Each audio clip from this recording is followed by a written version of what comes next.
started? Great. Is the recording started? Okay, thank you. Well, good afternoon and welcome to all attendees. I am Laurel Larson, the Delta lead scientist, and I am excited to preside over the first hybrid DPIIC meeting ever.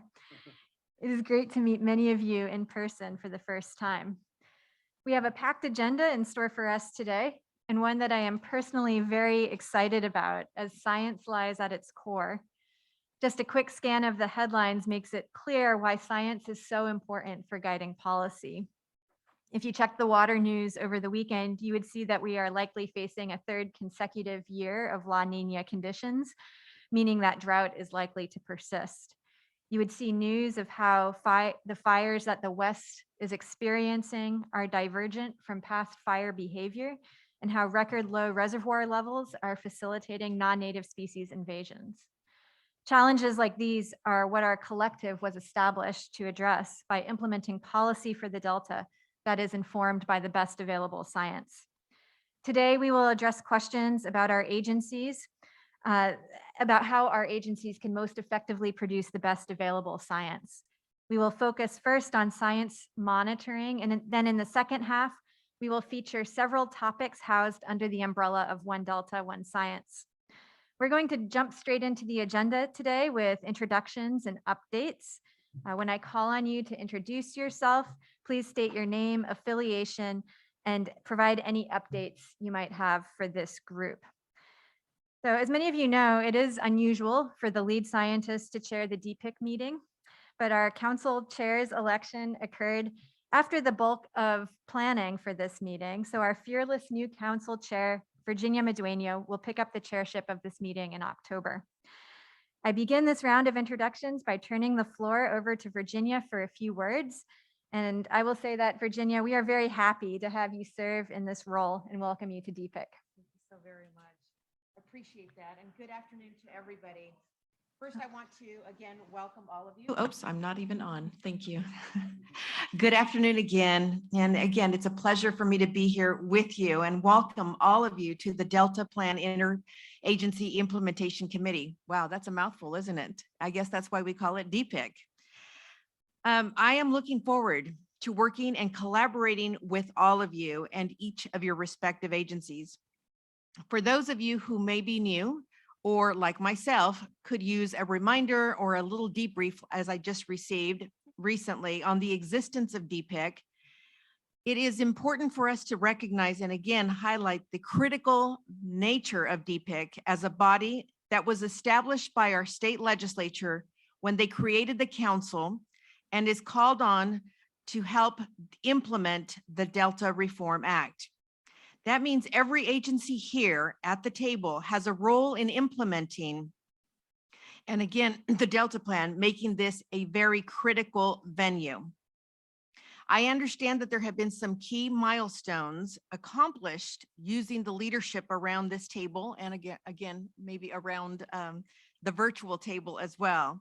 And I look forward to working with each of you to hear your ideas about how we can make this body and these meetings even more relevant and effective to all of our respective work.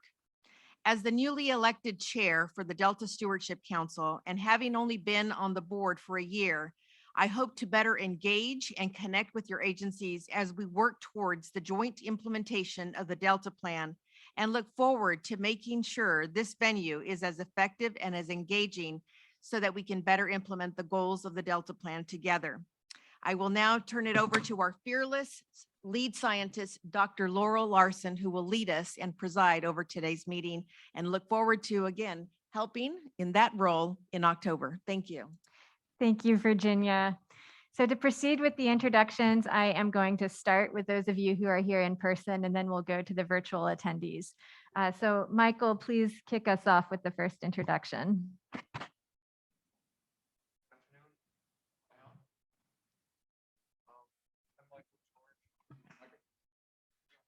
How about this?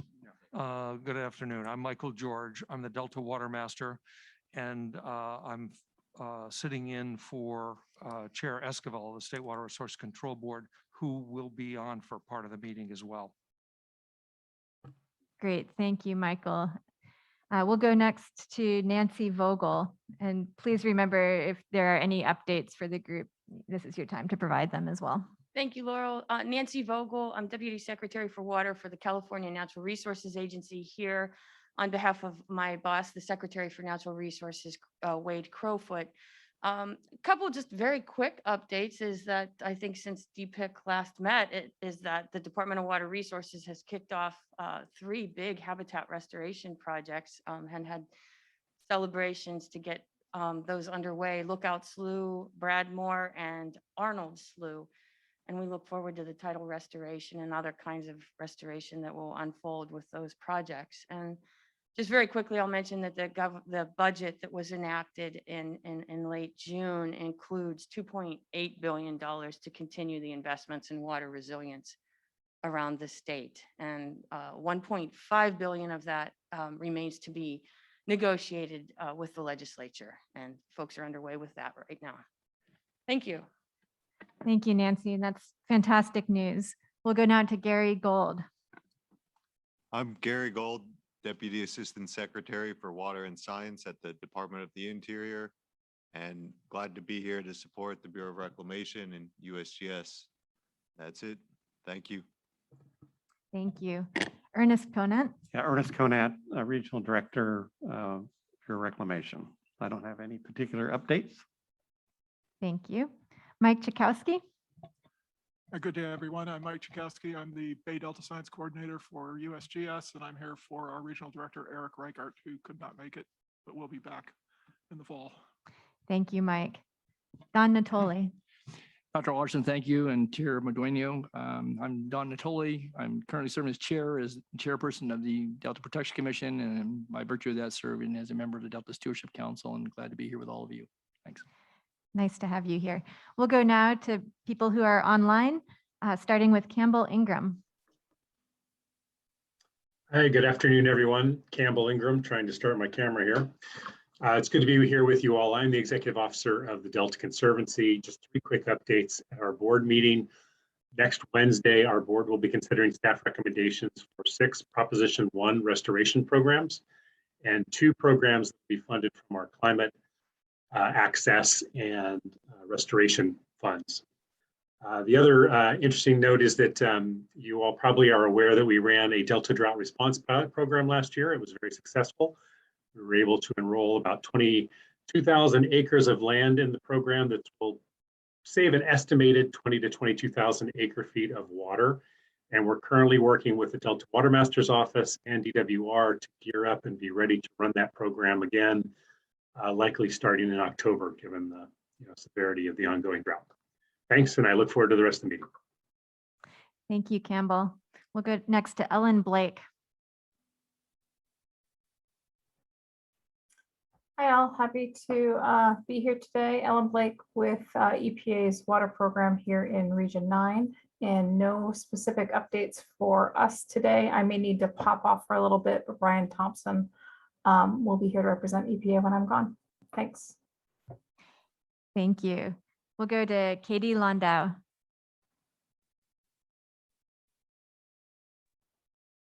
Good afternoon, Katie Landau, Special Advisor to the Cali EPA Deputy Secretary for Water Policy, and I'm sitting in on behalf of Secretary Blumenfeld, and I have no specific updates. Thank you. And it looks like Joaquin Esquivel has joined online. Joaquin, would you like to introduce yourself? Hi, everyone. Joaquin Esquivel here, Chair of the State Water Board. I'm en route, so apologies. I'm having some technical difficulties, but I'll be glad to be able to join you all. Thank you. We'll go next to Larry Goldsband. Thanks. Good afternoon, Larry Goldsband, Executive Director of the San Francisco Bay Conservation Development Commission. No specific updates, but Laura will try to make it easy for you on your first day as acting chair. Okay, thank you. Do we have any other DPIIC members who are here online that I might have missed? Tim Ramirez. Thank you. I'm just going to pipe up, but you did it for me. Good to see science literally driving the meeting. Tim Ramirez, I'm a member of the Central Valley Flood Protection Board. I wanted to just acknowledge that I know we're on the far side of the water spectrum from current events, but we want to be ready for all things. We know the pendulum swings quickly. And by way of updates, I would just remind folks, I think everybody knows, that the 5-year plan that DWR generates is now out, has been out for public comment, and the board is going to have a series of workshops in the next few weeks on its way to it being adopted in the fall. That's it. Thank you. Chris Jones from DWR.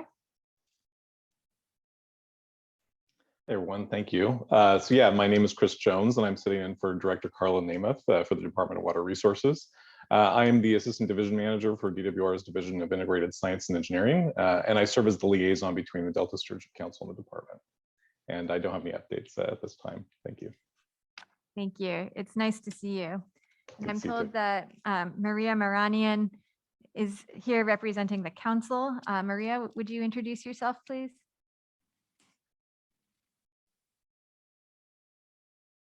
Is she on the phone?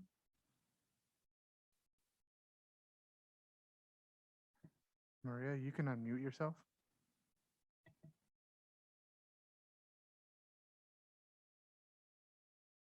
We could come back to Maria if you're unable to mute yourself at this time. I do see your hand raised. Oh, and I see Carl Wilcox is here as well. Carl, would you please go ahead and introduce yourself? Yeah, Carl Wilcox with the California Department of Fish and Wildlife, representing Director Bonham today. Thank you, Carl. Maria, are you able to unmute?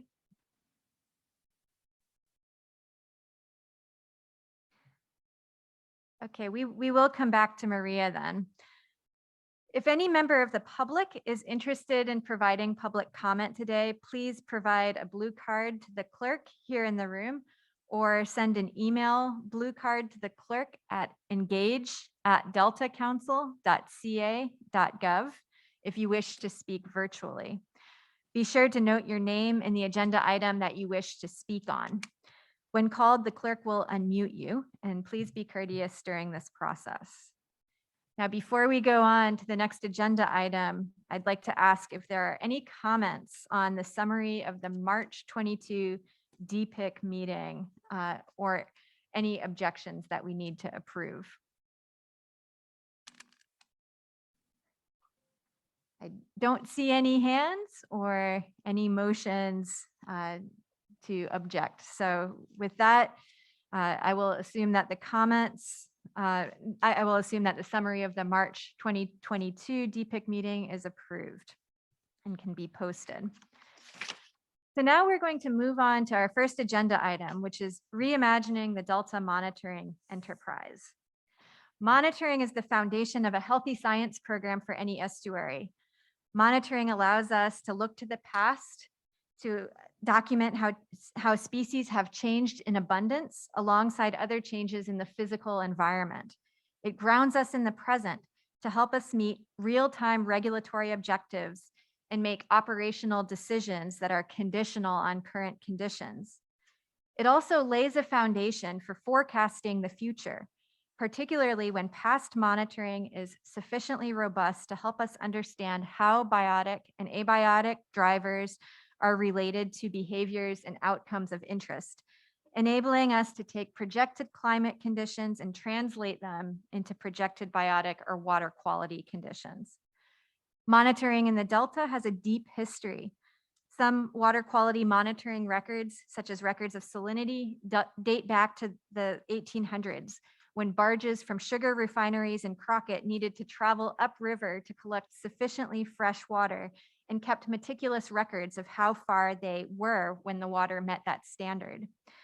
Monitoring picked up in the 1960s when the State Water Project came online, and the California Department of Water Resources and then California Department of Fish and Game developed an MOU regarding objectives and scope of Delta Water Project Fish and Wildlife Study, which launched the Interagency Ecological Study Program. From these early beginnings of the Interagency Ecological Program, monitoring in the Delta has been a coordinated affair.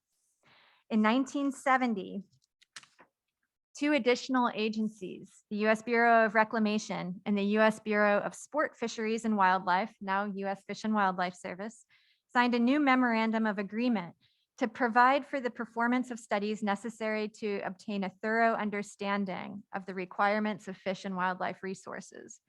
Many consider this MOA to be the official start of the IEP and the long-term monitoring surveys that it oversees, and now stretch over more than 5 decades.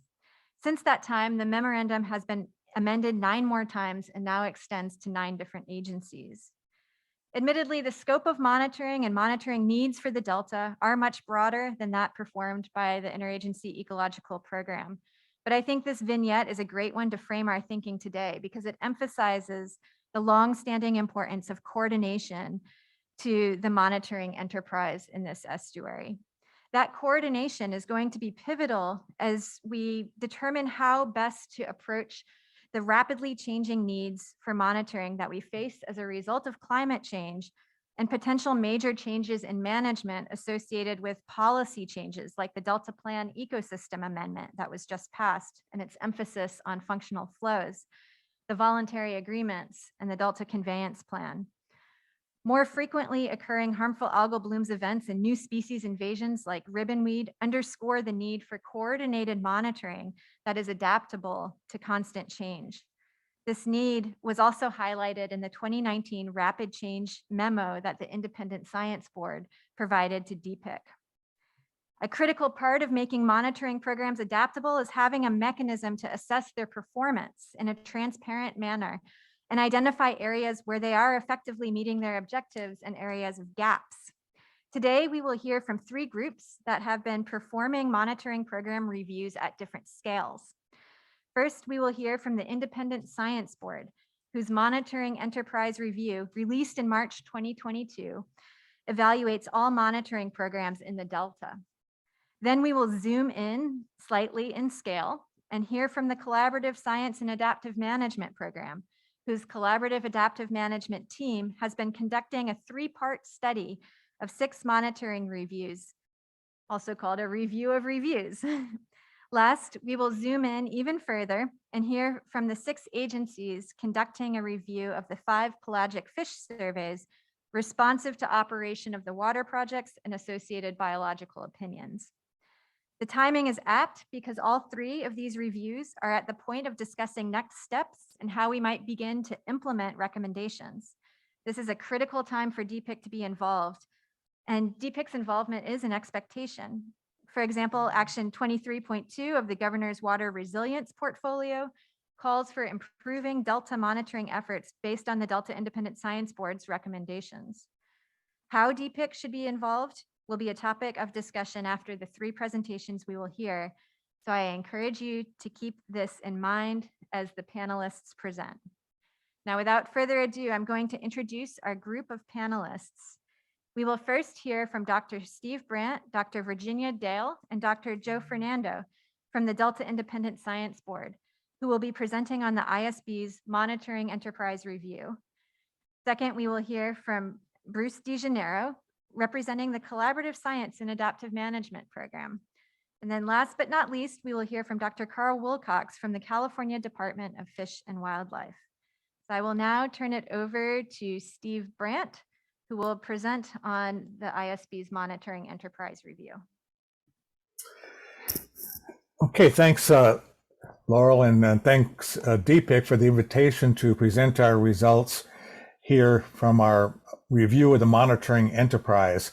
This is perhaps the largest and most comprehensive science review that the Delta Independent Science Board has done during its 12 years of existence. Fellow members Joe Fernando and Virginia Dale will give a very brief and high-level overview of both the process and some of our key recommendations. And we look forward to a continued dialogue on this important topic, and we're happy to help whenever we can. So with that introduction, I'll turn it over to Joe Fernando. Thank you, Steve, for the introduction information. So my show, I was a member of the working group, the Monitoring Enterprise Review, And my show here today is to give kind of a broad overview about the process in the developing of the monitoring enterprise review. So can I get the next slide, please? So the first question come to the mind is that why we review monitoring? So as we all know that the Delta ISB provides scientific oversight of programs that support Delta adaptive management. And monitoring cuts across all sorts of monitoring enterprises. And also it's the pillar of adaptive management. Monitoring enterprise is essential to the understanding of ecosystem status, functioning, evolution, responses to management actions, and changes in environmental drivers. It also provides underpinning for the Delta Plan's adaptive management process. And also all our reviews so far conducted and the ones undergoing, to a certain extent, monitoring is involved. So that basically provides impetus for us to get involved in this monitoring review. Can I get the next slide, please? The next slide, okay. So the purpose of the review is to assess if information collected from monitoring is meeting the needs of management needs, and also to find out whether there are redundancies or overlaps in monitoring. Second, how coordination between different monitoring entities could be improved. And the third one is how monitoring data can support implementation of adaptive management. And as Steve mentioned, that this review is a kind of a high-level review, so it's basically a collective and broader perspective of reviews, broader perspective of monitoring taking place in Delta. And so as such, it doesn't give specific questions, it doesn't address specific questions or give answers to specific issues, but it kind of give you the high-level perspective so you can glean information in addressing specific issues. Can I get the next one, please? So the scope of the review, as Steve mentioned, that is the largest review ever conducted by ISB.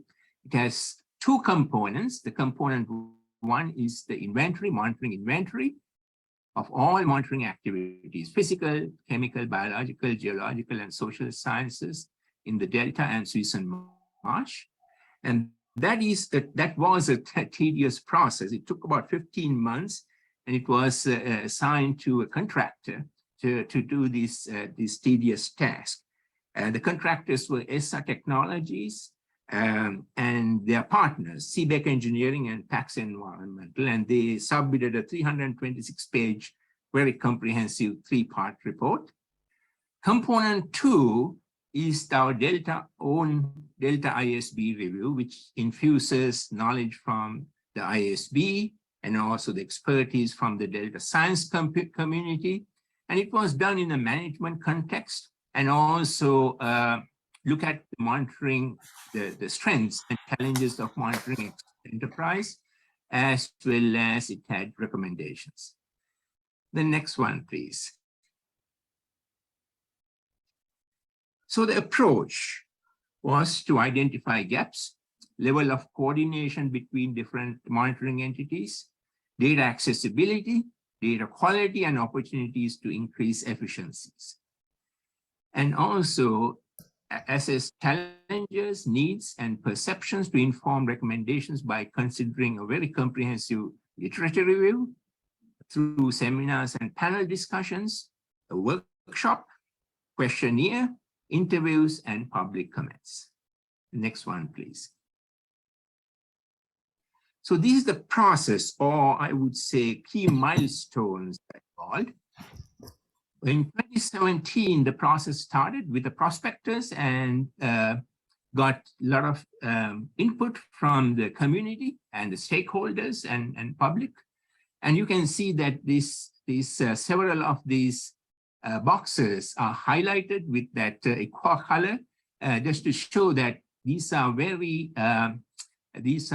processes that involve quite a bit of stakeholder and public engagement. So April, we had the prospectus and then went on to seminars and panels. And by January to August, in that period, there was an RFP process to get a contractor. And December, the contract was in place with ESSA and the partners. And 2019, by 2019 April, there was a public workshop. It was a very successful workshop. 60 people participated, all invited participants in that one. And by 2020 March, the monitoring inventory was completed. And as I mentioned, there were 3 reports. These are lessons and methodology report, monitoring inventory report, comprehensive synthesis report of the first 2. And in May-June timeframe 2020, there was a questionnaire developed by the ISB and also vetted by the public, and that was sent on to about 3,000 participants, science participants in Delta. And we got the feedback, and that was included in the report. And the whole Delta community was reached out by this process through various listservs, the DSP, DPIIC, as well as Maven's notebook. So it was quite an extensive reach out. And by 2021, April, May, there were a group of people, experts were selected to do interviews. We selected 21 and, we selected 19 and 11 were interviewed because of the time frame we had. And that was included in the report. And all those inputs from public stakeholders as well as experts were coded in a special coding framework, and the information were gleaned on a general perspective to include in the report. 2021, July, September, various public meetings, ISB meetings, we had the drafts available to the public, but a formal public draft was released in October 2021, and the report was finalized in March 2022. The next slide, please. So these were the management areas considered. In fact, these came from the monitoring component 1, water supply management, flood, habitats, native species, invasive, non-invasive species, water quality, land use. And we were trying to give equal weight or equal emphasis on each of these management areas. However, we kind of felt that we did not have enough weightage or emphasis on flood management as well as land use management. They were a little bit underrepresented given the nature of the data available. Otherwise, there was quite equal emphasis on other areas. And the next slide, please. And this is the kind of framework you can see. It's a very busy slide to read. And this is the pattern of organization. You can see in the central part here, you see the natural systems with various types of drivers, habitats, species, and also there are subtitles you can see, even you cannot power this if you look at this and read. But to the left are the socioeconomic drivers that basically driving or modifying that natural system. And to the right are the management actions to mitigate those changes. So that's the kind of framework we were working with. And each one of them, you will see that different types of subtopics. For example, if you look at the top one in orange color, weather and even I cannot read here, weather and climate, you can see just a dollar sign. So each of these little signs represent something. For example, dollar sign means that it is a primary stressor. Now, if you look at the left, it is the hydrology and hydrodynamics. There is a kind of a copyright sign that basically says that it is that is an area where you have a lot of conceptual models. So likewise, you have all these different types of information embedded in this graph if you want to read carefully. So that's the kind of general framework we were working with. And now for the results, I will hand over to Virginia. Thank you. And if we go to the next slide, it will show us a slide of the general findings. We found 157 unique monitoring activities, and more than 60 of them were influenced by management drivers, but it was not always clear the problems that the monitoring and adaptive management are intended to address. In addition, there was a common perception of a monitoring management disconnect, and when we looked at other systems, we found that is a common phenomena that happens. So a key finding is there's a need for better coordination and integration of monitoring efforts across the different geographic areas and ecosystem components. And while data accessibility has improved, there's still improvements that could be made, especially in the timeliness of information sharing. The next slide shows a network analysis that we did to try and indicate the level of coordination among monitoring organizations. In this diagram, the nodes are organizations, and the lines between the nodes shows those ties between organizations. And some are very close and some less so. So the coordination really varies by the topical area. And there's certainly a need for better coordination and integration across monitoring areas, geographic areas, and ecosystem components. So the next slide shows a way forward that the team came up with. We think it's important to help improve coordination and monitoring to better meet the needs of management. And so we are suggesting an adaptive management framework and a set of best practices that could be formally adopted into individual monitoring programs. We also suggest 3 overarching recommendations directed at the monitoring enterprise in general. So the next slide will show you a general schema of this adaptive management framework for a monitoring program. So it's similar in some ways to adaptive management, but targeted toward monitoring. So step 1 is to define the purpose of the monitoring, then to frame the problem. Number 3, design the monitoring program, then implement the monitoring program, learn, and then revise. So again, like adaptive management, it's a circle that keeps going. And the next slide will show the details of each of these components. So defining the purpose, of course, requires deciding on the monitoring goals, of which there could be several.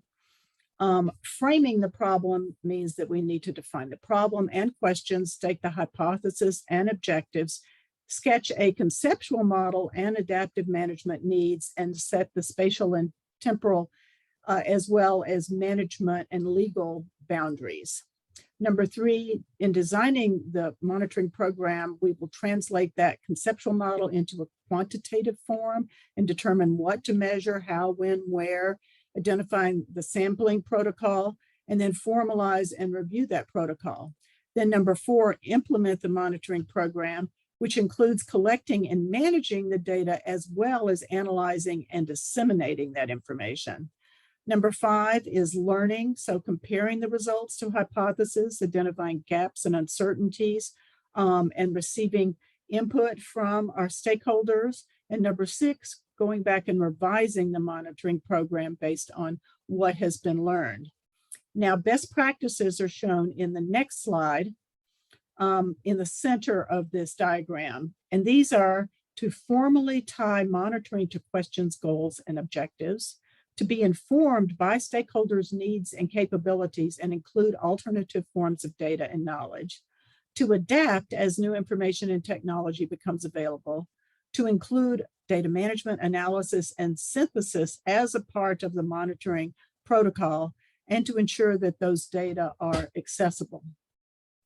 So our next slide shows the recommendations.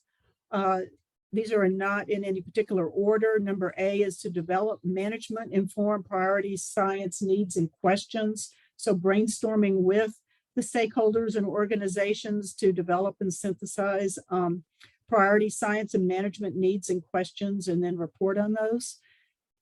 Recommendation B is to reimagine monitoring designs to address priority needs and questions, evaluating how much flexibility is available, because I know each agency and program has certain mandates in place, to then develop a conceptual model of the Delta informed by management questions and needs, and then redesign the monitoring. And recommendation C is to strengthen the integration, funding, and organizational structure. And this can be done by adapting existing or create new entities to integrate and coordinate monitoring in the Delta and to enhance communication. So Steve's going to talk about moving forward with these ideas in the next slide. Okay, yeah, the next, what do we do then with these recommendations? Well, one of the key recommendations that Virginia just explained is to adopt an adaptive management framework for individual monitoring programs. In the review, we describe in detail how adopting this framework can help address many of the issues we identified in the review. Firstly, it provides a common framework for defining monitoring programs, common across individual monitoring programs. The suggestion is to use the same framework. It includes a direct linkage to management questions and goals and really crystallizes the purpose of that monitoring program. It sets a clear set of expectations and includes an evaluation process that allows enough flexibility for programs to adapt to changing environment, changing drivers, changing management goals, or new technologies. The framework itself, by its very nature, fosters kind of communication at all levels, which we found was a particularly valuable need in the Delta, especially if that framework is written as a public document with opportunities for stakeholder input. Now, perhaps the most scary word in the adaptive management framework for monitoring is the word adaptive, because as we all realize, the monitoring programs are almost inherently considered to be something that's going to last a while, and any opportunities for change can raise the apprehension in terms of losing the validity of good programs or increased cost. But I think we argue that such a adaptive management framework can actually reinforce good programs over time and also to perhaps reduce costs. So the specific next step we recommended in the review was that the council should consider forming a work group via the Delta Science Program and DPIIC to discuss the review and recommendations and think about how they might be able to move forward. This is consistent with the Delta Science Action Plan, which asks for the development of a working group to facilitate monitoring and coordination. Certainly we, members of the board, would be happy to help with this. We're also going to be want to continue dialogue such as the one here today with the panel on discussing how these sorts of recommendations can really be put into effect. We have already made presentations, of course, to the council, to the IEP workshop, to CSAMP, to IAMT, and now the DPIIC, and we would be happy to continue that dialogue as we move forward. We're also planning to produce a peer-reviewed publication so that we can spread the this approach to the broader scientific community. And then finally, there was, as Joe mentioned, there was a lot of effort put into the monitoring inventory. So the Delta Science Program has agreed to incorporate the data and information from that inventory and make it public with the launch of the Delta Science Tracker. So thank you for your time, and we're happy to answer any questions as we move forward. Thank you, Steve, Joe, and Virginia. I think in the interest of time, I'm going to ask everyone to hold their questions until all three panelists have had a chance to present. So next, I'm going to call Dr. Bruce DiGennaro to the podium as a representative of the Collaborative Science and Adaptive Management Program. Do that. There we go. Can you all hear me now? Okay, great. So pleasure to be here. Thanks for inviting me. Great to see you all in person, which is always such a nice change. Slides. I'm going to start with just kind of who CSAMT is. Some of you are familiar with CSAMT, maybe some of you aren't. So that's a listing that you see there of the membership. It really comprises state and federal resource agencies, public water agencies, and then non-governmental organizations. So CSAMT was started in 2013. And it's really a voluntary collaborative. There's no, mandate that we meet. And so it's really about trying to work together as a community to improve science and adaptive management in the system. So next slide. So last fall, we embarked at the request of the policy group. So CSAMP has a kind of board of directors, a policy group, and then a group of managers that kind of implement requests from the policy group. And there's been an interest in the monitoring enterprise for a while amongst our members. And so they asked CAMT, which is the management team, to take a look at it. And we came up with this kind of 3-step process. And what you see there really is task 1 and task 2. That box to the far right there is really what we used to call task 3. And you can see there that task 1, as Laurel mentioned, was intended to be a review of reviews, which sounds maybe a little silly to do, but the idea was, what have we learned from what others have done? We knew there had been a lot of reviews. We knew there was an ongoing review that the ISB was in the middle of at the time. The last thing we wanted to do was just do another review or duplicate that effort. And so we really wanted to step back and look at what we could learn from what had been done previously. And so that was task 1, which we did last fall, and it produced a task 1 report, which I'll talk about in a minute. And then task 2, which we're in the middle of right now, was to reach out to our membership and just really try to understand what their objectives are, what they want to get out of monitoring. And so that's really what task 2 has been about.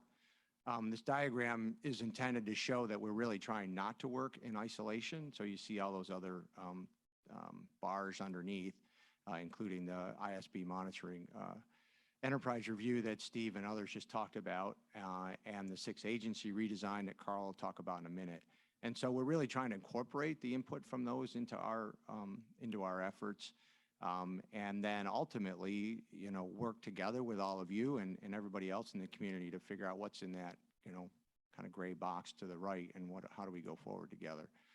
All right. So that's what we've been up to. Talk a little bit about what we're finding, and then, happy to engage in discussion. So next slide.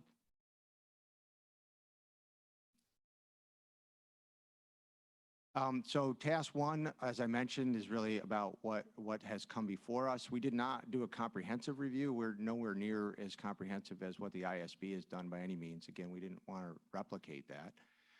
But you see listed up there some of the things that we did look at. CSAM's pretty focused on the Delta. We're really kind of an outgrowth of concerns in the Delta, although we are trying to recognize upstream as well. But so a lot of the reviews we looked at are, tend to be focused around the Delta, although we did look at the sale work and other things that are broader. So those are the things that we looked at, and we had a couple days of workshops where we asked these people to present. We gave them a set of preset questions we asked them to answer, and then we tried to see how that all stacked up. And actually the science program and science program staff, particularly Luis, who was back here, was pretty instrumental in helping us pull all this together. So next slide. And so this just lists the table of contents from the report. I'm not going to get into all the findings, because that would take more time than we have. But there is an overview. We tried to keep this short. I think the report's 10 pages or less. And so there's kind of some high-level findings. One of the things that emerged that we hadn't intended to do was this idea that, what are the ingredients of a successful monitoring program? So that wasn't something we set out to develop, but it just kind of emerged from the review. So that's pretty useful and helpful. And then there's a little bit of background on why we did all this. And then there are summaries looking at each of those categories that you see listed, because each review we ask people to talk about the context and the process, the scope, their findings, lessons learned. So all of that's reflected in a series of tables that are pretty easy to digest. So, we're trying to create material that's helpful, useful, and, accessible. So that's task 1. I'll say a few words about task 2, if you want to go to the next slide. So in task 2, we framed some questions. Again, this was about reaching out to the CSAMP membership, which of course is not all stakeholders, but a lot of the key stakeholders in the Delta. And so you see the questions there, and we ask each of our CSAMP members to independently, give us their responses to these questions. So, what do you want out of monitoring? What are your objectives? Are there key questions you'd like to see monitoring address? We were aware that the ISB and others have pointed out that there's sometimes seems to be a mismatch, and there's this question about what are the questions we're trying to address. So we tried to flush that out a little bit. We tried to ask what people think is working, and then if there are changes, what changes they might suggest. So I'll touch on a few findings there, and then we'll wrap. So next slide.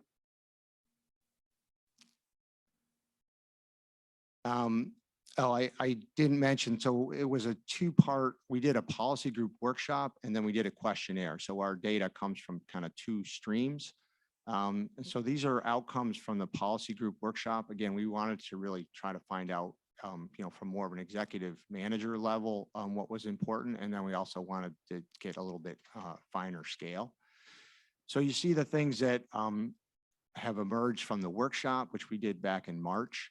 And I'll just run through these real quick. The first bullet there's very strong support both for the long-term status and trends monitoring and the project-specific monitoring.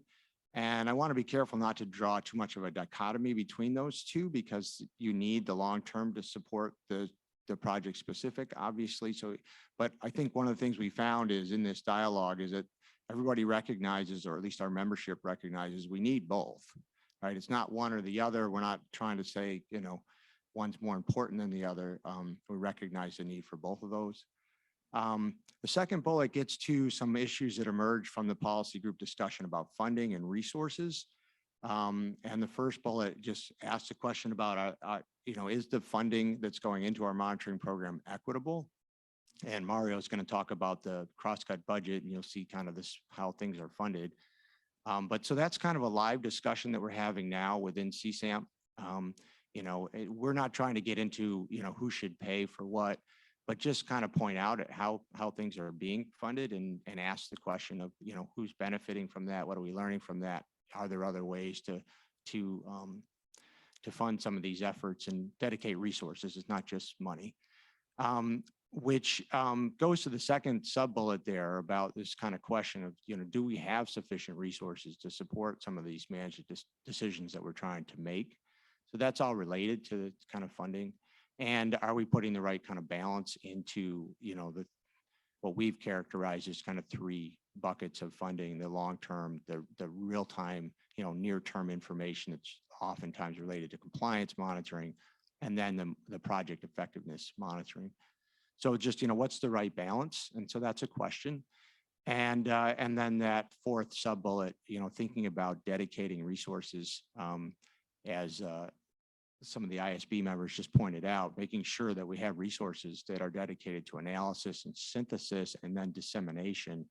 We're really finding communication. It's come up over and over again. People feel like a lot of the, we talk about talking past each other sometimes, or not understanding what's being done just as a result of people not communicating. And that's not intended to be disparaging by any means. We're all super busy, but I think there's clearly a need for investment and more communication and sharing.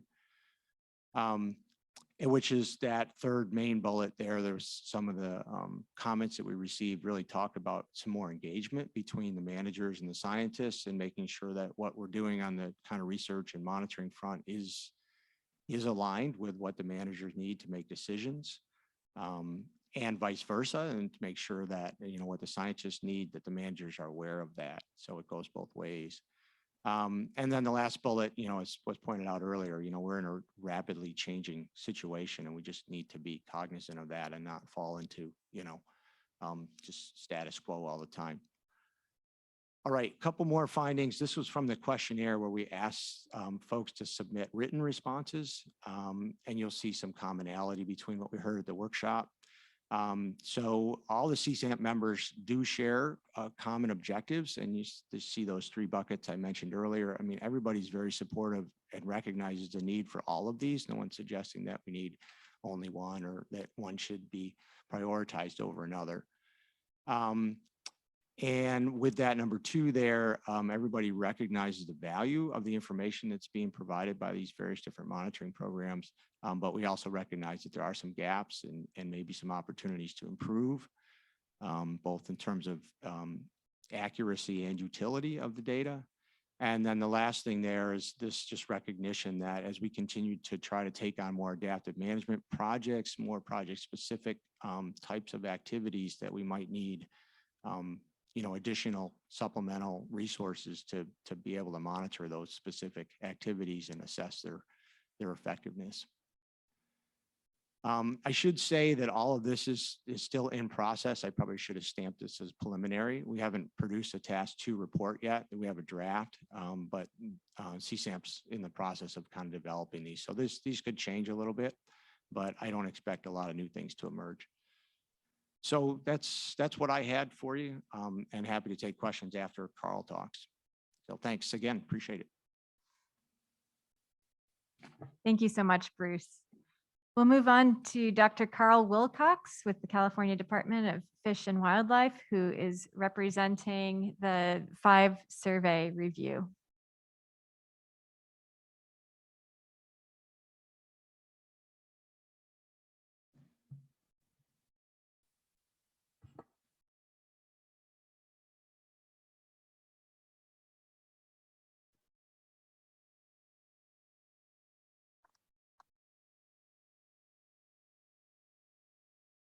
Yeah, I'm not seeing the slides.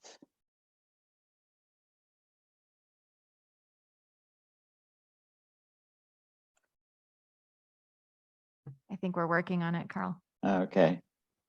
And thank you for, an honorary degree, Laurel.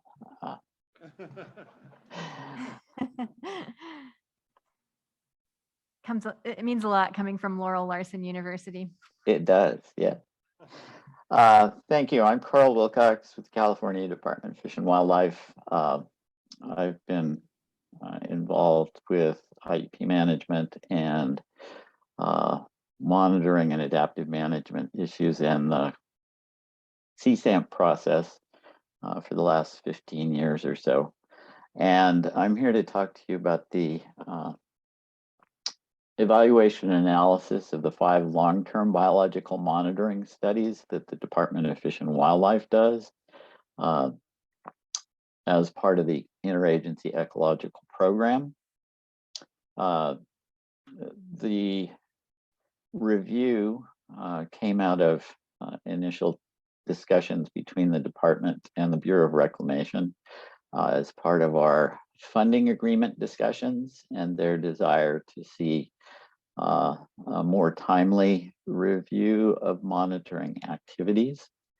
And so as part of that bilateral discussion, because the surveys support regulatory interests, compliance interests for other agencies, we worked with the Bureau to expand this into a 6-agency effort. And the 6 agencies are the department, the Bureau, Department of Water Resources, State Water Quality Control Board, National Marine Fisheries Service, and the U.S. Fish and Wildlife Service. All of those agencies, in reality, are part of the IEP. And so we created the steering committee to support and guide the development of the design review. We started the review in 2020 in December.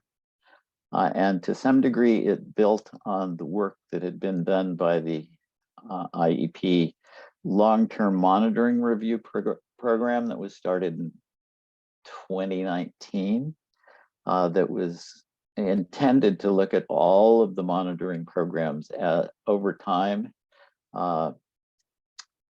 that are conducted by IEP. And those are numerous, both department survey efforts and monitoring efforts, as well as Fish and Wildlife Service and DWR efforts in particular, as well as work that's done by USGS for DWR and the Bureau in particular. The objective was to complete the work within a year, which is an aggressive timeline for the complexity of the undertaking. And the final report was completed at the end of 2021 and into early 2022 and is available, I think is linked on the agenda. As part of the process, we worked primarily in a stakeholder capacity with the collaborative science and adaptive management process to take input. We provided draft materials and received comments from those, from their review of those documents, and incorporated those as best we could into the products as they were produced. We didn't go through an iterative process of redrafting to reflect comments or providing disposition of comments, although the comments are available as part of the review. Another component of this is that while there was a steering committee to review or guide the overall process, we had a design team or created a design team that included agency scientists who are involved in the work and the surveys, as well as consultants in the form primarily of Arun Nalwani and ICF that did the bulk of the analysis in collaboration with the design team that resulted in the recommendations of the report. There was also technical support provided by scientists, particularly from the statistical perspective, from folks at the U.S. Fish and Wildlife Service, as well as an independent contractor. We also consulted with the people who actually used the survey data to get their impressions on how changes and those types of things would affect the work that they have done and the work they may do in the future. Next slide. The purpose and scope, basically the review effect was looking at trying to improve the effectiveness of the 5 pelagic fish surveys that the department conducts. These are the fall midwater trawl, which is the iconic survey of the Delta that basically reports the index of abundance or relative abundance of 6 species in particular: striped bass, Delta smelt, longfin smelt, split tail, and the 2 shads, which are basically indicators every year of kind of how things are going in the system. Other studies or surveys that are part of the evaluation of the spring Kodiak trawl, was designed particularly to look at Delta smelt and began in the late 90s, early 2000s, looking at adult survival and then also the initiation of spawning in Delta smelt. The smelt larval surveys that focus on larval smelt particularly provide information for longfin these days. And then the summer townet, which is another long-standing survey that's been conducted pretty much since the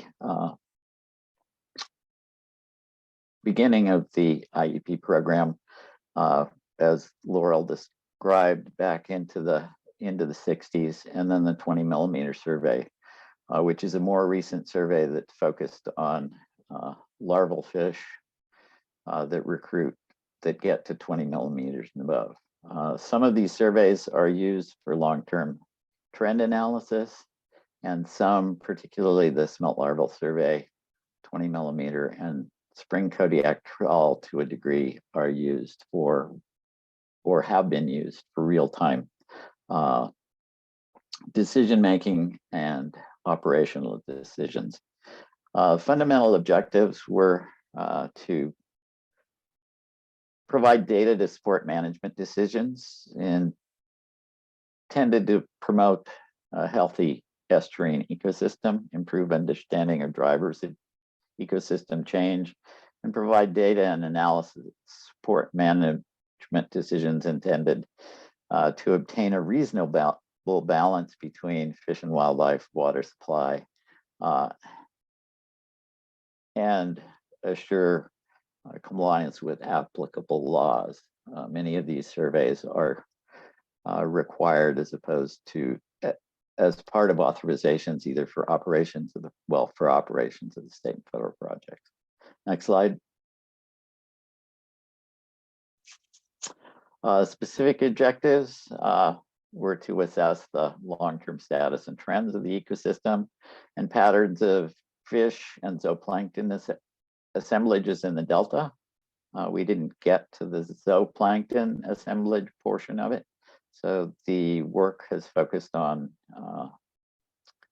the fishes and how the surveys catalog the abundance distribution, and as fish, particularly in the 0 and 1 life stages, progress through the season, and then determine present absence, estimate abundance, and spatial distribution, support quantitative modeling and predictive tools, and then avoid duplication if any is found. So one of the things we're trying to do is assure that we're not duplicating efforts, which is often a potential criticism of many of the monitoring programs, and then provide flexibility to adaptively manage while preserving the long-term utility of the data sets.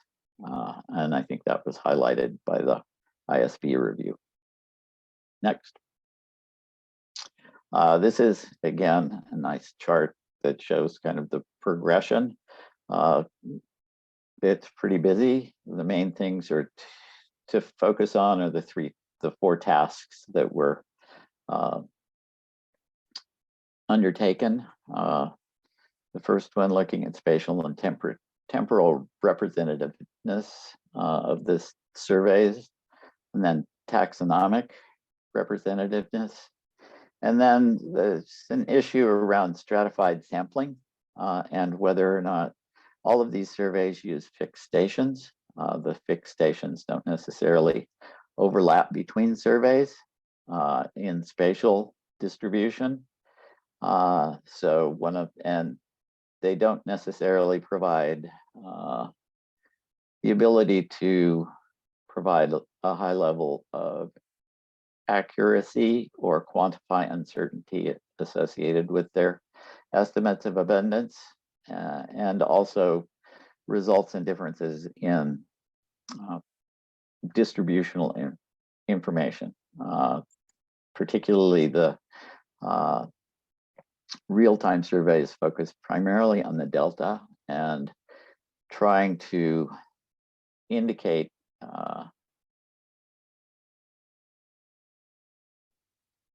exposure of particularly target fish, the smelts in particular, to water operations and in guiding particularly water management decisions as far as operational decisions to minimize or avoid entrainment. And then sampling methods, do we need to sample more intensely, change the pattern? Do we need more replications? And those kinds of things. Next slide. Ecological considerations, and these are things that really weren't part of the survey and need to be recognized as that. The review is not examining aquatic attributes of viability. The existing surveys focus on detecting age 1 or age O and 1 fish. So they're primarily looking at larvae and juvenile fishes and their abundance within the upper part of the estuary. And the redesign is focused on fish catch and is not looking at ecological function and process, which these surveys are not specifically designed to do. They're looking at status and trends information and not particular ecological factors, although there is ecological data that's collected so that correlations or causation can be evaluated and assessed. Next slide. The focus of the review, the team was given a set of fundamental and means objectives, which were presented previously. The monitoring is designed to assess status and trends and real-time decision-making regarding water operations. And I kind of went through the differences of the surveys as part of that, keeping in mind that the status and trends surveys, particularly the summer townet and fall midwater trawl, have been around for 40 to 50 years, whereas the other three surveys are more recent, really coming about in the late 90s and early 2000s to look at particular issues regarding smelt abundance and distribution.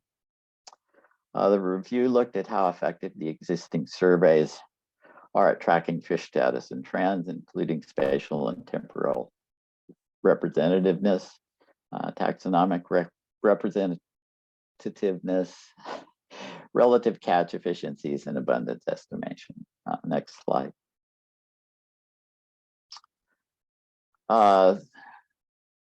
The findings of the evaluation, basically status and trends monitoring efforts varies regionally by study or survey and are not balanced. And so that is something that we'll be looking at in redesigning. And these surveys are all pelagic in their sampling. So they're looking at pelagic waters, which are the largest volume of water within the delta or the upper estuary, as opposed to, let's say, littoral zones and those types of things. Design-based estimators provide a standardized method for estimating relative abundance and the uncertainty associated with that. Monitoring designs are explicit, as I mentioned before, for pelagic habitat. So that's what they are assessing. And I think in the past, there have been reviews that assessed the effectiveness of these surveys at assessing fish use in pelagic or in littoral habitats. And at the time, since these were done in the late 90s, the system was very different than it is now. And there wasn't a difference found. Now, with the emergence of invasive aquatic vegetation, many of these habitats have changed pretty dramatically, and the fish assemblages are probably dramatically different. So it's probably the pelagic surveys aren't a good indicator of what's going on in the littoral zone. Next slide.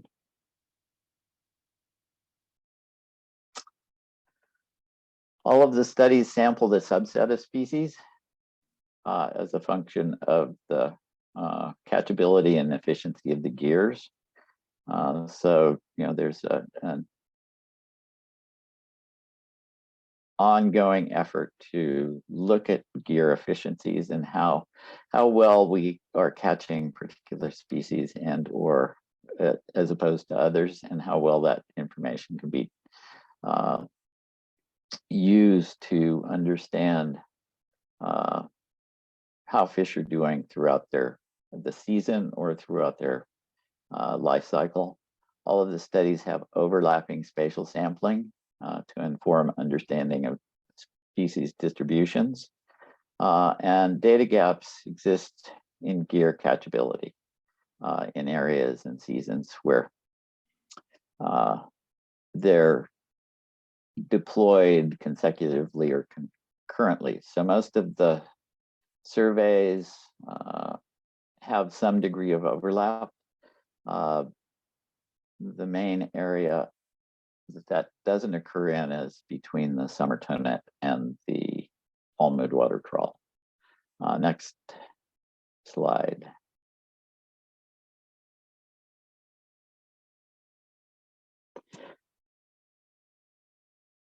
So the redesign identified the need for studies to compare fixed versus versus random sampling. And this, we initiated an initial study in 2021. That data is still being evaluated. In doing that work, because of logistical limitations, the surveys were conducted consecutively. And because we had an atmospheric river in October, when we had some of the data confounded by different hydrologic conditions between when the surveys were conducted, when the fixed sampling was done and then the subsequent random sampling. So we're working with that. We also looked at gear selectivity and using covered cod-ins to examine what fish sizes are being missed by some of the sampling gear, particularly the fall midwater trawl, to look at, since it has a certain size requirement that fish have to be recruited into the net. And there are some gaps, particularly between that and the summer tow net, particularly for things like Delta smelt, which don't get to a big enough size to show up until later in the survey. Carl, I'm sorry to interrupt, but could I ask if you could wrap up in the next minute, please? Sure, yeah. Okay, let's go to the next slide. So for 2021, 2022, 23, we're starting to apply design-based estimators across all of the surveys. This takes a while to do, so that will be a work in progress through the coming months and probably completed by the end of the year. Also working on looking at improving the spatial balance between the surveys and balancing them out so they're sampling equivalent volumes of water so that will probably result in a distribution of survey effort between strata within the Delta. And then we'll be doing a second special study in 2022 and potentially onward, looking at the development a hybrid sampling design to address and improve our ability to quantify uncertainty and provide abundance estimates. A third effort, which was looking at overlap between summer tow net and fall midwater trawl relative to sampling gaps, was going to be undertaken, but based on our focus on number 3, that won't be done. Next slide. Decision about changes to the fall midwater trawl and other surveys as we go that are conducted as part of the 5 will be based on criteria, and the decision would be made by the 5 agencies or the steering committee. And I won't go through those, but they're listed here, really looking at particularly how well we can maintain continuity between or with the historic data sets. Next slide. I think it's questions. Thank you. Thank you to all 3 sets of panelists. Just so you know, we're getting a little bit behind on the agenda. I'm going to move item 3C to a follow-up item only because I think it's important that we have some discussion around the presentations that we just heard. So I would like to invite DPIIC members to weigh in on, I'm just going to cut straight to the chase here, to weigh in on the ISB recommendation that a new entity be created through the council or through DPIIC to coordinate and oversee monitoring activities in the Delta. And I'm going to ask this question of DPIIC members in several ways. Are there useful models for this entity? And how does it fit into Delta governance networks? Some potential models might be a subcommittee like the DPIIC Restoration Subcommittee, which is an entity that would really have a coordinating role for all monitoring activities within the Delta. Another potential model could be a model like IAMIT, the Interagency Adaptive Management Integration Team, which focuses more on the methods of implementation. What are the tools in our toolkit for adaptively managing monitoring programs? So I would also like to ask our federal partners, are there useful models in either of these approaches from outside the Delta? So let me open the floor to questions, and I see a hand from Nancy Vogel. Thank you. Thank you. I just, I don't want to take you off track, Laurel, and I know we're short on time, but it would really help me in order to answer the questions you just asked. If I could ask a quick question of Steve and Joe and Virginia Yes, on go their ahead. presentation, because I think it kind of goes to the heart of some of what you're getting at. I heard them say we have 150, they found 157 monitoring activities, 60% of them, 62% of them influenced by a management driver. What does this mean? I mean, does that mean that the rest were not tied to any management decision? I'm trying to understand your description that there was a lack of clarity around the problems that monitoring and adaptive management were aiming at. If they could elaborate just a bit on that, that might help me. I'll turn it over to you, Steve, Joe, and Virginia.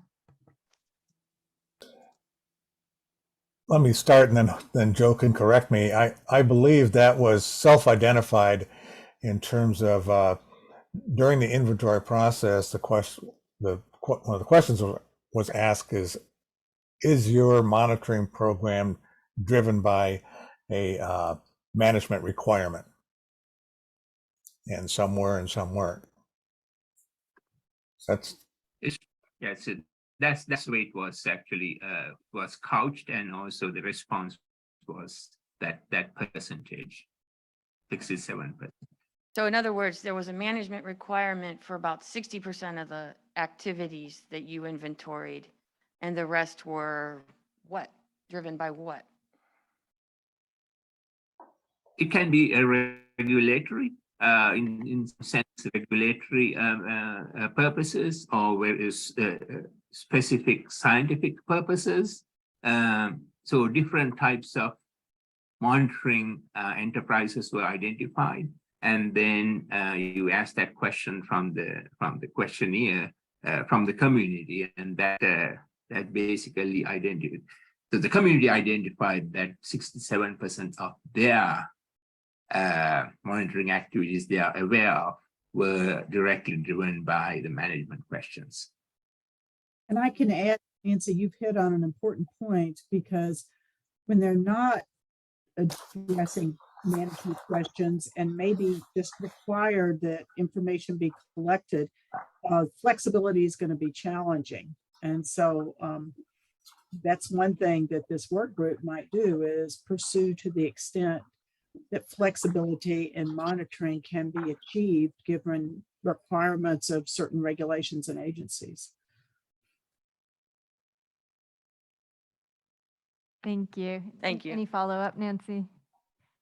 Okay, I'm going to turn it over to other DPIIC members. How does this suggestion resonate with you? And Ernest? Well, thank you. And again, thanks for all this good work. And I think particularly in light of the observations and recommendations from the Independent Science Board, we need to continue to look at this and can't just assume all is well. And of course, change can be tough. And we have many different agencies and institutions that have developed this over the years. I would note that I'm told that we spend on average of $120 million a year of taxpayer and ratepayer money on monitoring. So it's incumbent that it be done in an efficient and cost-effective manner, but yet to address the species needs that are out there. So I think it is appropriate for DPIIC to be an important resource to maybe help coordinate these various efforts. I don't think we, quote, need a new entity. It could be some subcommittee of DPIIC or something like that. There are a lot of efforts have already been undertaken, and a lot of effort has gone into it as illustrated by the last 3 presentations. And so we certainly don't want to, just throw it out and start all over. Those are a few initial observations. Thank you. And I see a hand from Mike Chakowski. I want to start by thanking the ISB for the work that they put into their review, because I know from having observed it that it was very laborious. And a lot of people owe them a debt of gratitude, I think, for conducting those surveys and for seeking input from the large variety of individuals and parties that they asked about this while they were working on their review. I agree with Ernest regarding the need for all of us to have a finger on the overall monitoring enterprise that exists, because I think there was news in the ISB report for basically everyone, and it would be great if we didn't always have news when we do one of these reviews. And it is important to be efficient because we are putting a lot of money into monitoring. I'd like to also add that I think these monitoring data sets that we're developing and that we're continuing to stock with new data annually are something that everyone should care about who has responsibilities that relate to resource management. They're essential to basically every incisive analysis that scientists do of factors affecting ecosystem responses to management actions and to ongoing climate change. And they're essential for understanding the effects of potential management choices on ecosystems and species. Moreover, they're a required ingredient for basically all model-based efforts to forecast future conditions as a function of management decisions and ongoing climate change. So we really need those data, and understanding which data are the most necessary and where there are holes in our overall management or monitoring portfolio that we should fill in order to better prepare future managers to make informed decisions is something that should be very important to all of us. All of that said, I would like to add that the ISB's task would have been even more daunting than it was if they'd looked at the whole estuary, or if they'd looked at the estuary and the watershed. And I think an important consideration for the DPIIC going forward should be that we consider the harmonization of management efforts in the Delta with those in the lower estuary, as well as with management efforts, particularly for trust species that occur in the watersheds. There are a large number of factors that are in common to all of those parts of the watershed that are being either not monitored at all in some cases, or they're being monitored piecemeal in the Delta, in the Bay, and elsewhere. And there's a vibrant and well-established Bay establishment already. Larry Goldsband, who's part of the DPIIC, is a representative of that community. And I think given the proposal that's on the table, it would be very useful for the science program to help further the coordination between the upper and lower estuary as a step toward having a more global view of the science that's being done throughout the watershed. As I think we don't have a dog in the fight in terms of management, but I think we do in terms of making sure that managers are well informed. And I think it's going to be increasingly important going forward that we do have close coordination with the Bay, and that we learn from things that are being done in the Bay to consider the water quality issues that are the primary concern down there. And that we also consider going forward where there are areas where we can join forces to be more efficient in terms of the science we're doing and the monitoring that we conduct. So I like this idea. I'm agnostic as to how it gets accomplished, but I think there is an important potential role for the science program in helping to provide some independent science leadership to an effort to provide an overall framework for monitoring that would, in the long run, I hope, extend beyond just the Delta. So that's what I have to say. Thank you. Thank you so much, Mike. And I think that's an excellent way to transition to the next agenda item. Joe, I do see your hand up and I'm going to give you a quick chance to respond. But I think this is a very important role that either the science program or a DPIIC entity could play in helping establish a framework that's extensible to multiple types of monitoring programs and will aid in coordinating across systems as well. Joe, and then we will wrap up this agenda item. Yeah, just one of the very difficult tasks for the contractor was finding out the amount of funding going to the monitoring enterprise, and they kind of estimated 54 million, something like that. And now I just heard 100 million plus. So there might be some things still we have to figure out, and in clarifying, how much resources going into the monitoring enterprise in Delta. So it's just a small comment. Thank you.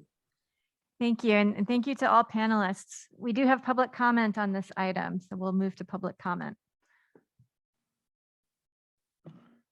Deidre, you can unmute.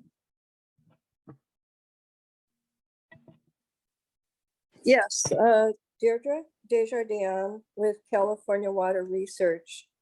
And I just wanted to give a huge shout out to the members of the Delta Independent Science Board that continue to work on. They were essentially defunded for fiscal year 2020 to 21 for the entirety of the fiscal year. They were getting a token $100 per diem for work. And I don't know any other state employees that would have hung in there the way these extraordinarily dedicated scientists did and complete such an enormous review. And I think it is one of the most extraordinary acts of public service I've ever seen. And I think that we all owe them an enormous debt of gratitude for doing this. I did also want to point out that in 2007 and 2008, the State Water Board, Central Valley Regional Water Board, and San Francisco Regional Water Board adopted resolutions committing to various water quality and water rights related actions to protect beneficial uses in the Bay Delta. And one of those was to implement a standardized monitoring program for blue-green algal blooms and to develop any appropriate regulatory controls. And the blue-green algal goal was to identify human health, biological and ecological risks associated with blue-green algal blooms statewide, including the Delta, and to take any appropriate actions to control for blue-green algal blooms in the Delta and other areas of the state. The State Water Resources Control Board was charging the cleanup and abatement account for work to monitor and evaluate harmful algal blooms in the Delta. But that funding was seized by the legislature during the drought to pay for the drinking water emergency in the San Joaquin Valley. So I think it's just critically important to remember this history, and monitoring and providing adequate funding for monitoring of blue-green algal blooms in the Delta is critically important. It's the basis of food web effects. It's the basis of very harmful human impacts. I do point out to people that RAC 1, skin contact recreation, is a beneficial use in the Delta that's not currently being protected. So thank you. Thank you, Deirdre. Do we have additional public comment? No. I'm told that we don't. So we are going to move on to the next agenda item under the One Delta, One Science umbrella. I would like to introduce Rachel Klopfenstein from the Delta Science Program. She's a senior environmental scientist, and she and Henry DeBay, a program manager within the Delta Science Program, will be presenting on supporting a common science action agenda. And Rachel, if we could have this agenda item finish up in about 10 minutes, that would be ideal. Yeah, we'll do our best. And Henry DeBay is actually going to kick off the presentation. Thanks. Thank you. And thank you, Dr. Larson, and good afternoon, DPIIC members. My name is Henry DeBay, and I'm the Environmental Program Manager for the Delta Science Program's Collaborative Science and Peer Review Unit. Sorry, I can't be there with you in person today, but as you just heard, Rachel Klopfenstein, Senior Environmental Scientist in our unit, staff lead for this project, is there with you, and her and I will present jointly today. So we're here to talk to you about the 2022 to 2026 Science Action Agenda, or SAA, for the Sacramento-San Joaquin Delta. And we plan to share what the SAA is, why it matters, what our process has been, and to give you a flavor of some of the priorities identified in the document. And the action that's before DPIIC for this agenda item is to consider endorsing the document. Actually, you can keep it on this slide. Thanks. So why do we need a science action agenda? So as we all know, the Delta is a complex and rapidly changing place where the scale of the challenges outmatches the resources available, and there are multiple interest groups and different science needs. So given these factors, the science action agenda provides a roadmap that harmonizes areas of shared scientific interest across the community and prioritizes science and science investments. Next slide, please. So what is the Science Action Agenda? Well, as its name suggests, the SAA is a 4 to 5 year science agenda that is collaboratively developed with stakeholder input and priorities from different entities and collaborative venues. While the process to develop this document is facilitated by the Delta Science Program, ultimately this document is produced by the community and for the community. And the SAA also identifies major gaps in knowledge. It builds and strengthens the Delta Science's infrastructure and capabilities, such as fostering collaboration, enhancing data sharing platforms, integrating models, and more. It also prioritizes and aligns science actions to address the most pressing management needs in the Delta. Further, because the SAA is a distillation of input from scientists, managers, and stakeholders across the Delta Science Program and other agencies use it as a guide for science funding. In fact, in the previous Science Action Agenda for the period 2017 to 2021, it was used by the U.S. Bureau of Reclamation, the California Department of Fish and Wildlife, the state water contractors, and the Delta Stewardship Council to allocate over $35 million through calls for research and fellowships. And that science funding has in turn advanced the state of science and knowledge in the Delta and generated information critical to management, particularly as it relates to adaptive management, restoration, and applications of innovative and cost-effective methods for monitoring. And we will highlight a few of these projects in a moment. Next slide. So first, we just want to underscore exactly what we mean by science action. So for the purposes of the SAA, we've defined a science action as a scientific activity that advances our state of knowledge in order to address physical, natural, and social economic management challenges in the Delta. Examples include research, monitoring, modeling, and more.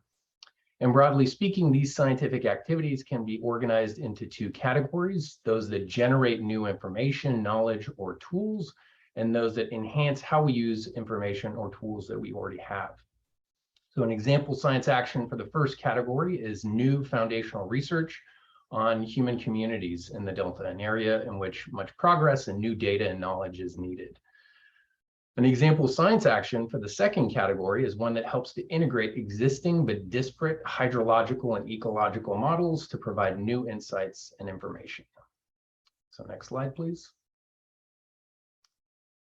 So a specific example of research that is contributing new foundational knowledge is that from Dr. Virginia Matzek at Santa Clara University. Her research seeks to characterize the value of restored areas to members of the public. So pictured here are hunters that her team engaged that her team engaged with as part of this research. Other projects referenced here, funded through the 2017 to 2021 Science Action Agenda, that build on existing work include the work of Dr. Mariah Meek at Michigan State University, who highlighted the importance of conserving the life history and genetic biodiversity found in Central Valley Chinook salmon, as well as the work of Dr. Patty Oikawa at Cal State East Bay, who investigated carbon cycling and greenhouse gas budgets in tidal wetlands across the Bay Delta.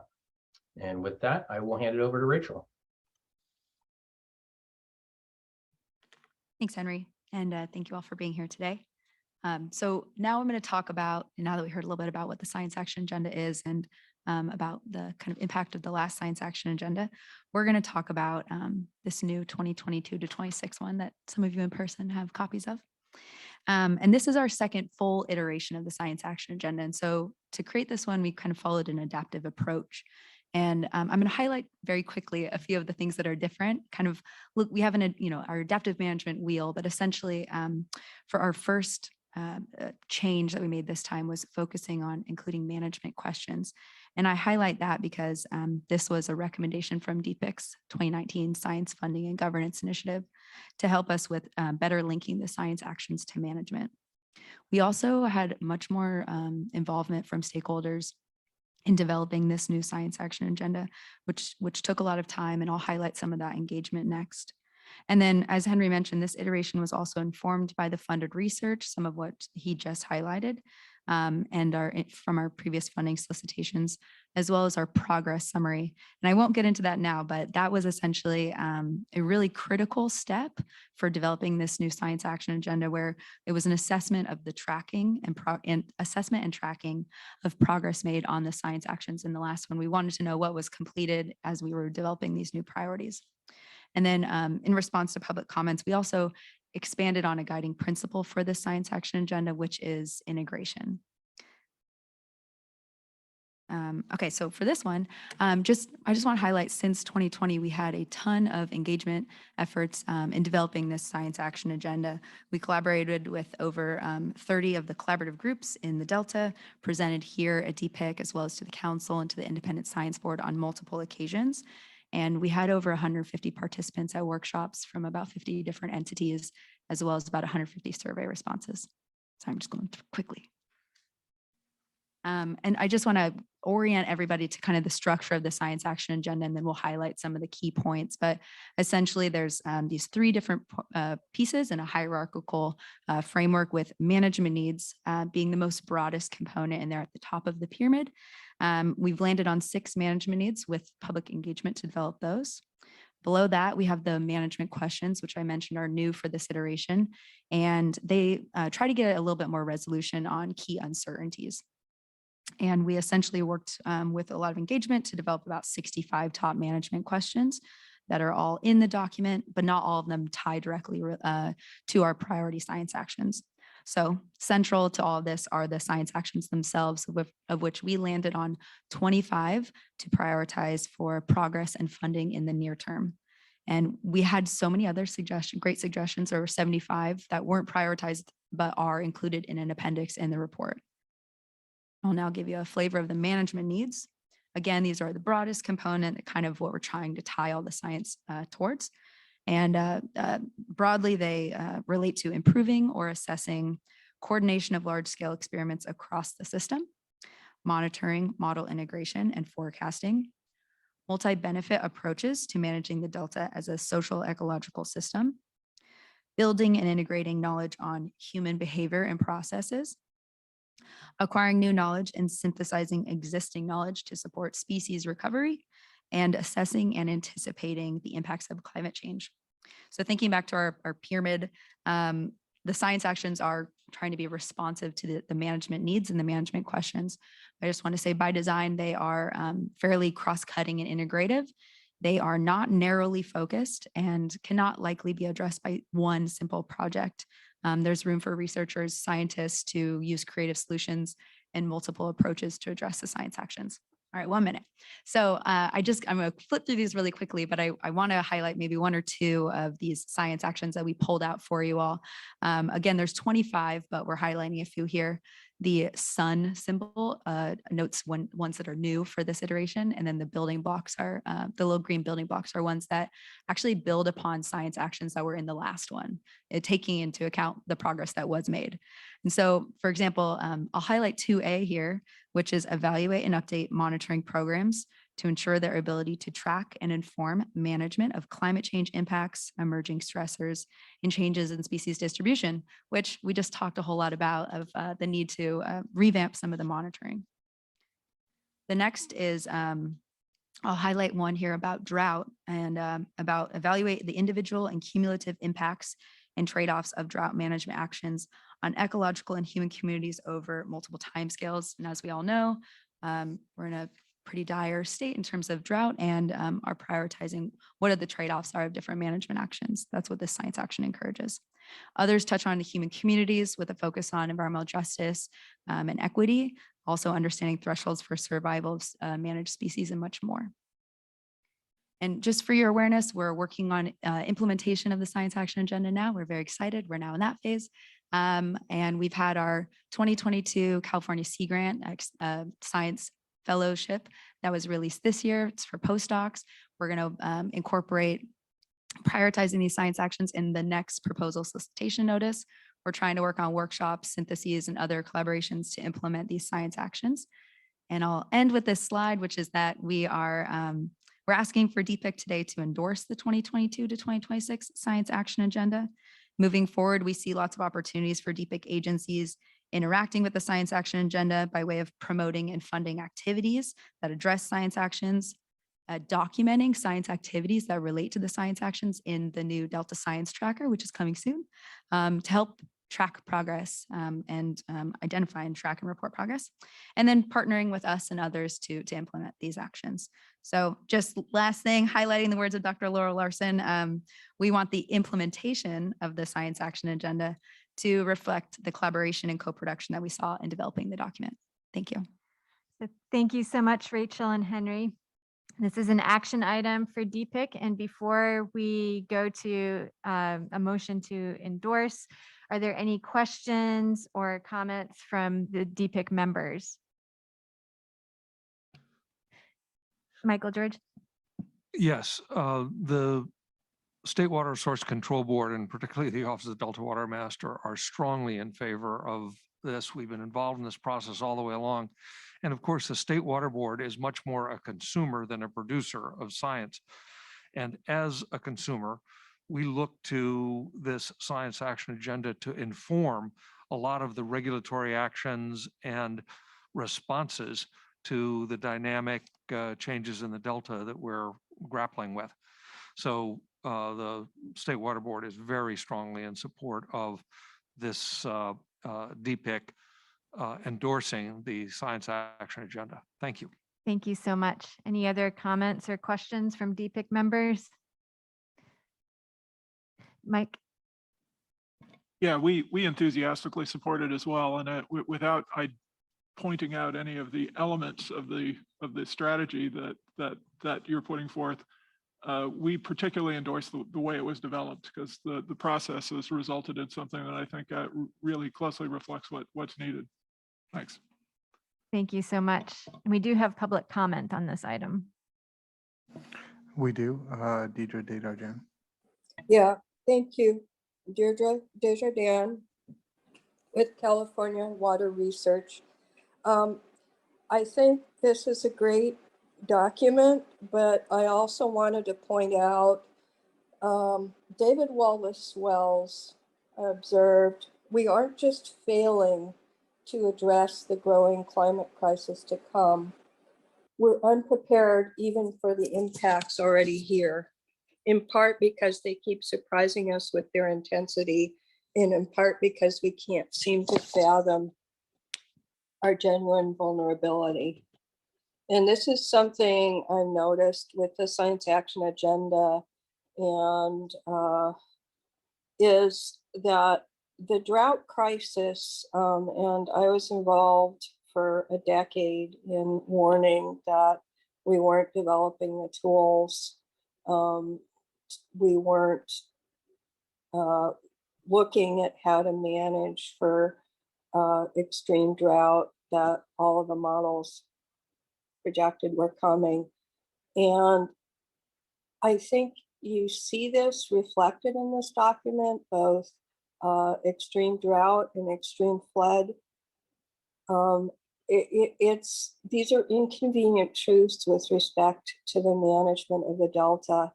And the state auditor, based in part on my comments, the Water Board, has been authorized by the legislature to audit DWR's modeling and drought management and DWR's preparation for drought. And I don't think it's just a failing of the Department of Water Resources. I think it's systemic. That we really need to incorporate peer review. The Delta Independent Science Board has historically been the place that really brings up inconvenient truths. And that's important because collaborative processes tend to smooth things over and harmonize. And they harmonize out the really difficult, deep challenges we're facing. So I really hope that going forward, the science action agenda will incorporate peer review to the full extent possible in the feedback of the Independent Science Board. And I will point out that unfortunately, I had asked for more time for the comments of the Delta Independent Science Board to be incorporated, and unfortunately, it wasn't provided. But I hope that going forward, the Delta Independent Science Board and independent peer review can be a really conscious part of implementing the science action agenda. Thank you. Thank you, Deirdre. We will now consider endorsing the 2022 to 2026 Science Action Agenda, and I will ask if there are any objections to DPIIC endorsing this document. None in person, and it appears that there are none online. So this Science Action Agenda has been endorsed. Thank you all. Well, the last item, and Mario, I apologize, this will have to be a whirlwind tour. The last item is a presentation of the Delta Crosscut budget, and Assistant Manager of the Bay Delta Office for the U.S. Bureau of Reclamation, Mario Manzo, will be presenting this item.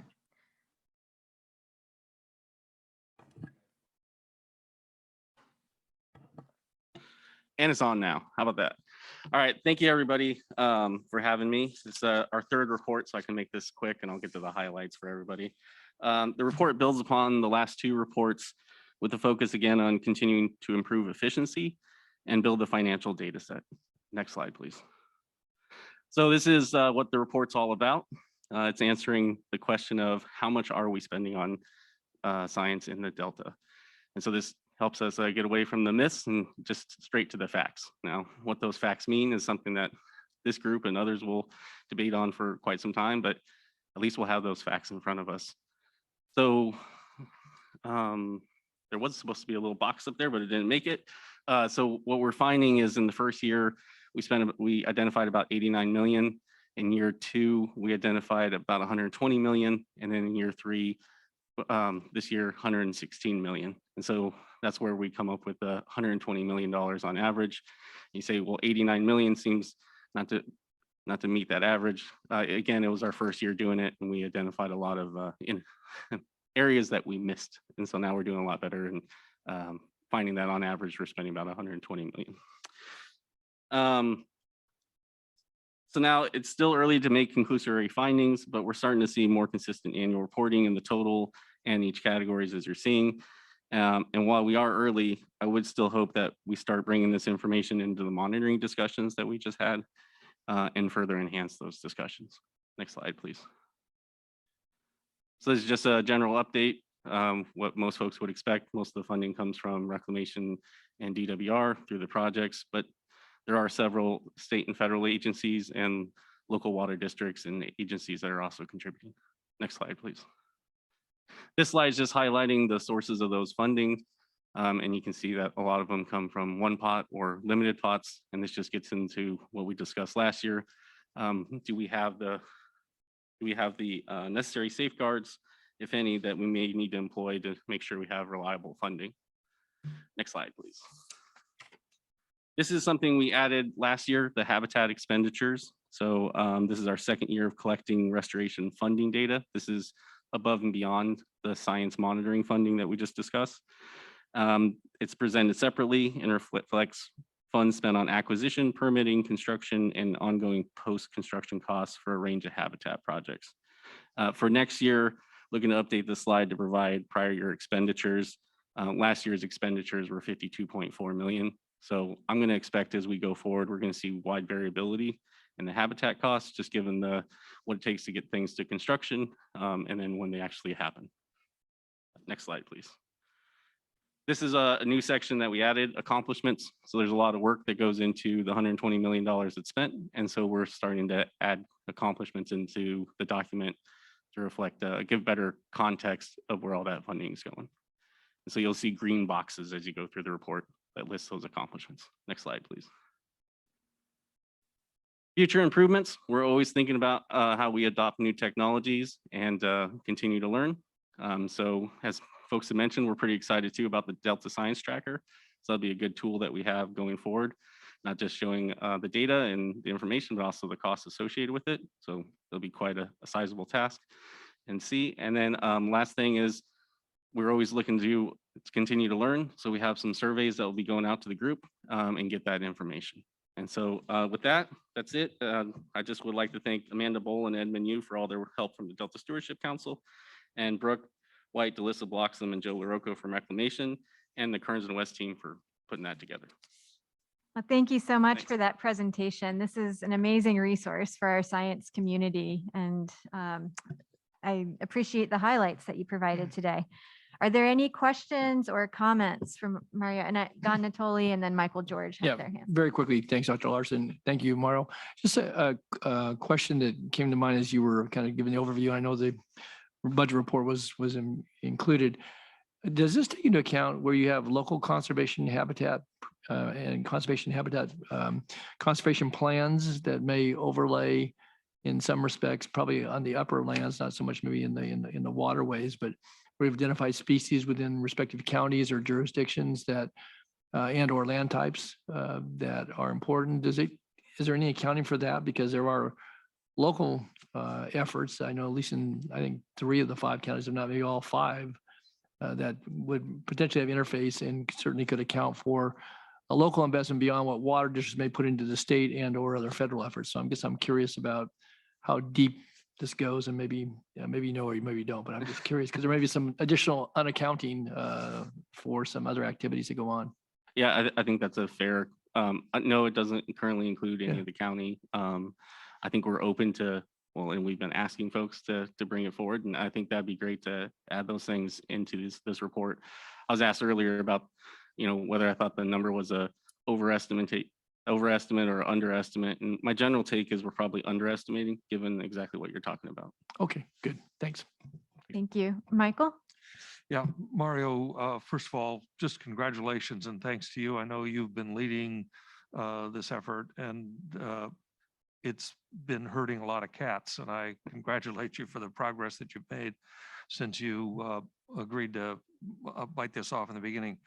One of the things, as you point out, that's really valuable is the ability to track this over time and see trends.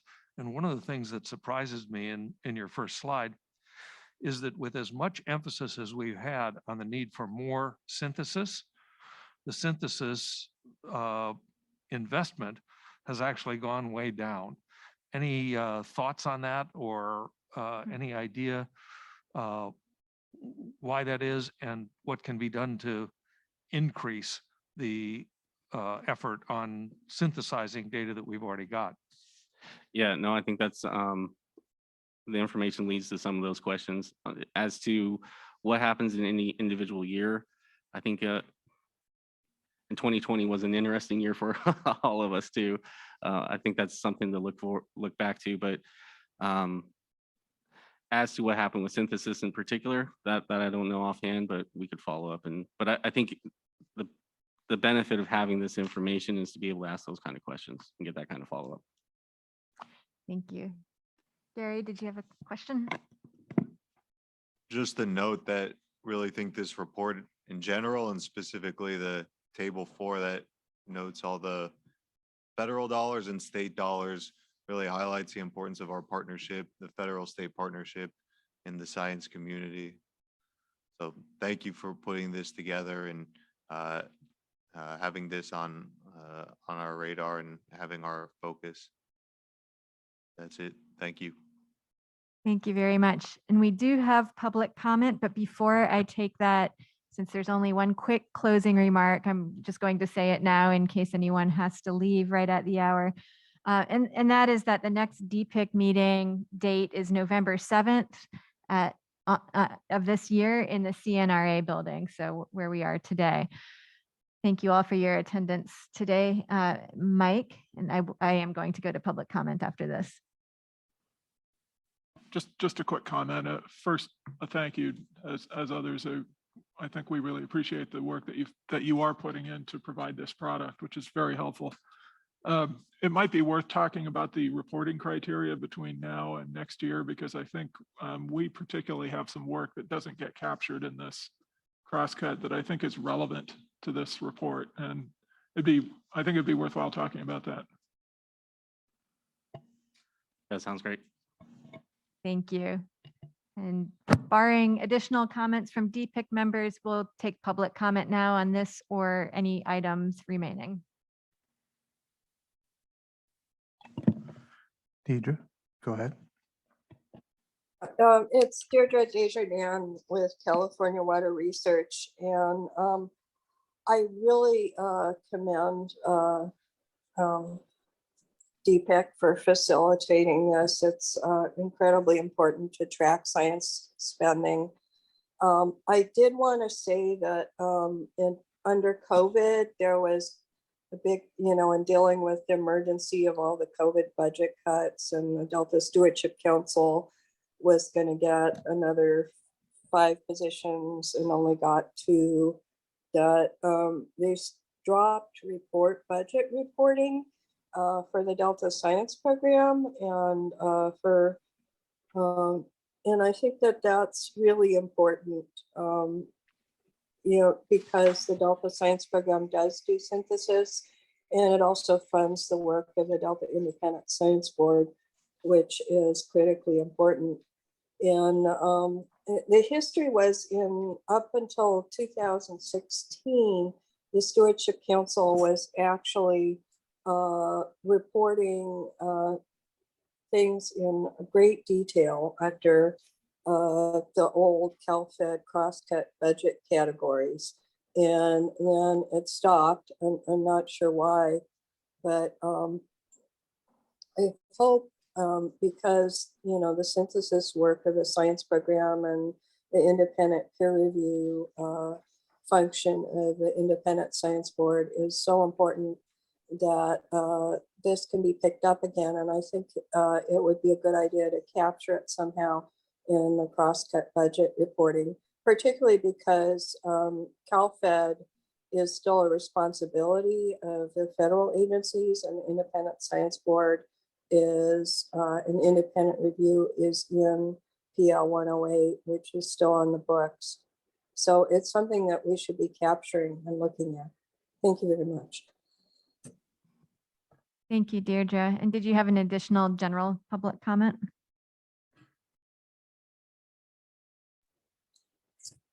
I did want to say that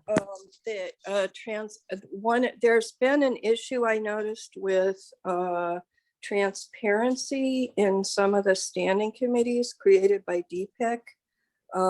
And to the extent that NGO and fishing groups and other public interest groups, environmental justice groups aren't invited to be on the advisory committees, the public seat at the table that's provided by the Bagley-Keene Act is just really important. So we're trying to find out even what advisory groups are convened by DPIIC and the Delta Science Program. We haven't been able to get an answer from the Stewardship Council, and we're hoping to do that.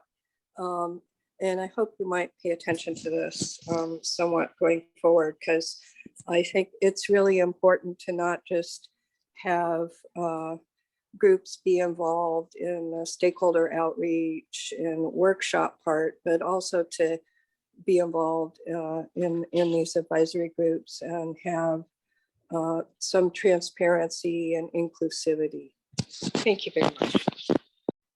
Thank you for your comment, and thanks to all of you for, oh, there's one more from Don Natoli. Yeah. Don. Yeah, Dr. Norris, because it wasn't clear to me, and we're not going to be convening this group back for another 4 months or roughly, what, on item number 2, when we talked about the Delta monitoring program, you offered a couple of suggestions and get some responses from the federal partners here.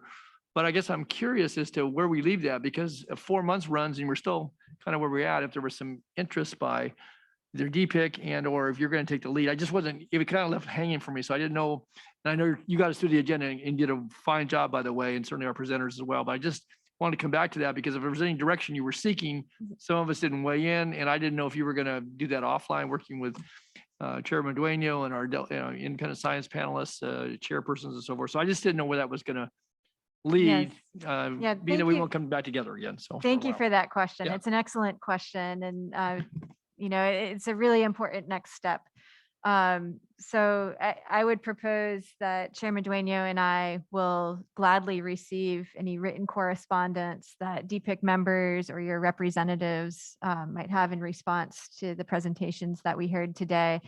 I would anticipate that this will also be the topic of future discussion at DPIIC, as particularly as the collaborative adaptive management programs after task 2 wraps up and they start thinking about next steps as well. These are going to be ongoing conversations that happen in various collaborative groups. And I think the council does have an important leadership role to play here. So yes, please. Because you mentioned a subcommittee, not unlike what we did on another topic. So this there. was not an action item today. It wasn't, but again, so right. if it's still under consideration, I just think that there's merit to not losing track of it. Not that you were going to, but I just kind of left hanging. So you've explained enough, and I know we're short on time here, but that'll help. It's quite a whirlwind of an agenda today. Yeah, you did a good job. Thanks. Thank you. Well, thank you all for your participation today, and let us be in touch. You could expect a follow-up in the next few weeks, and after that, we will touch base before the November meeting. Thank you. And apologies for running long.